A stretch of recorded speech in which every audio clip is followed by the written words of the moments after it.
మాట మీద ఉండే మనిషివా లేకపోతే సన్నాసివా చెప్పు ఇప్పుడు నువ్వు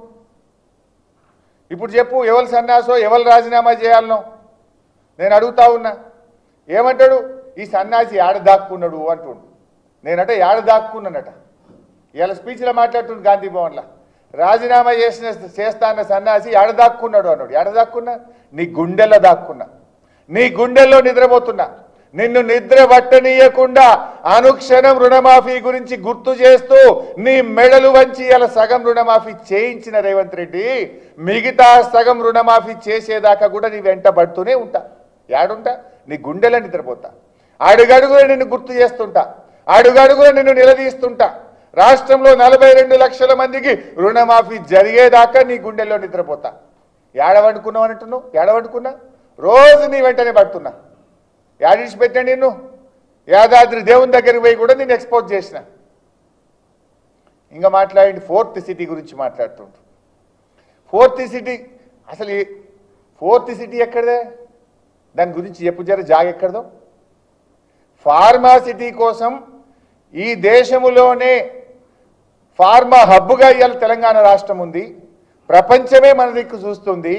ఇంకా మనకు దగ్గర ఉద్యోగాలు రావాలి పెట్టుబడులు రావాలి ఈ రాష్ట్రం ప్రపంచంలో నంబర్ 1 కావాలని ఆనాడు కేసీఆర్ గారు కేటీఆర్ గారు 1500 కోట్లు ఖర్చు పెట్టి 12,000 ఎకరాల భూమిని ఫార్మా సిటీ కోసం సేకరించారు దాన్ని ఫార్మా ఇండస్ట్రీకి ఇవ్వకుండా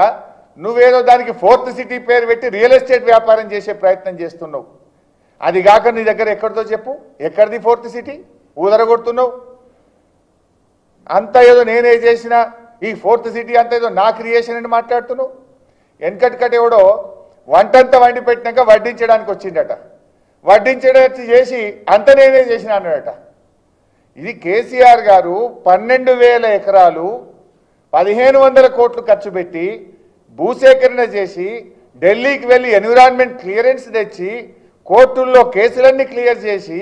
రెడీగా పెడితే దాన్ని ఫార్మాసిటీ చేయి నాయన అంటే 4th సిటీ అని పెట్టి రియల్ ఎస్టేట్ వ్యాపారం చేసే ప్రయత్నం చేస్తున్నావు ఆనాడు ఏం మాట్లాడింది కాంగ్రెస్ పార్టీ కాంగ్రెస్ అధికారంలోకి వస్తే రైతులకు భూములు వాపసు ఇస్తామన్నారు ఈ వాపసి మరి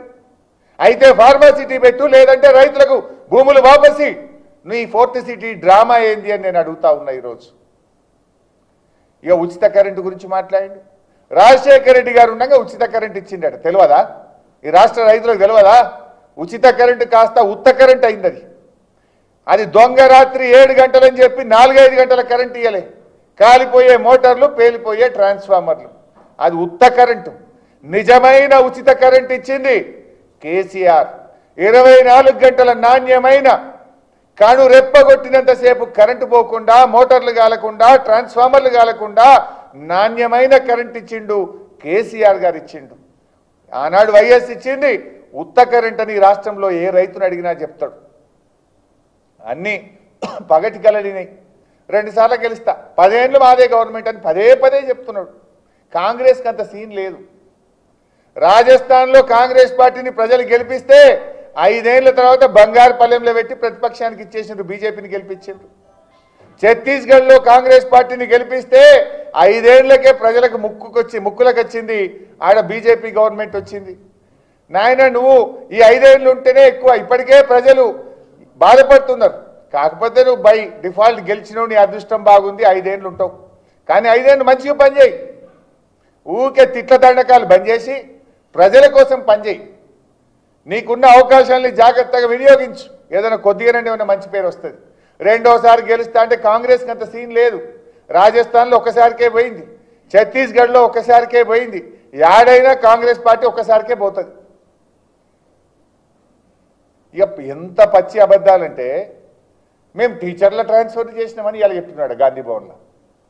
18 ఏళ్ల కింద అయిందట టీచర్ ట్రాన్స్ఫర్లు 18 ఏళ్ళలో టీచర్ ట్రాన్స్ఫరే కాలేదట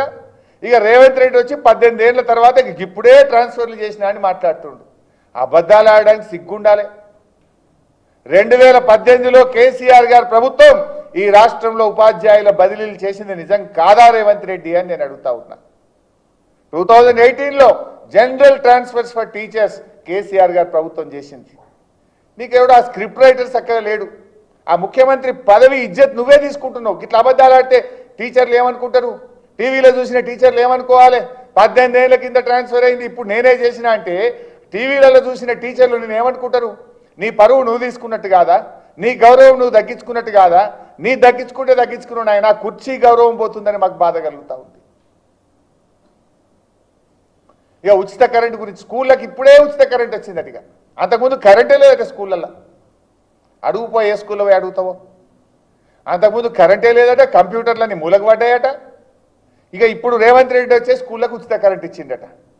కేసీఆర్ గారు ఉన్న అంతకుముందున్న ప్రభుత్వాలు స్కూళ్లకు గ్రాంట్ ఇచ్చిండ్రు, స్కూల్ హెడ్ మాస్టర్లు కరెంటు బిల్లు కట్టిండ్రు. నువ్వు గ్రాంట్ బంద్ చేసినావు, డైరెక్ట్ కరెంట్ వాళ్ళకి కడుతున్నావు, గంతే తేడా.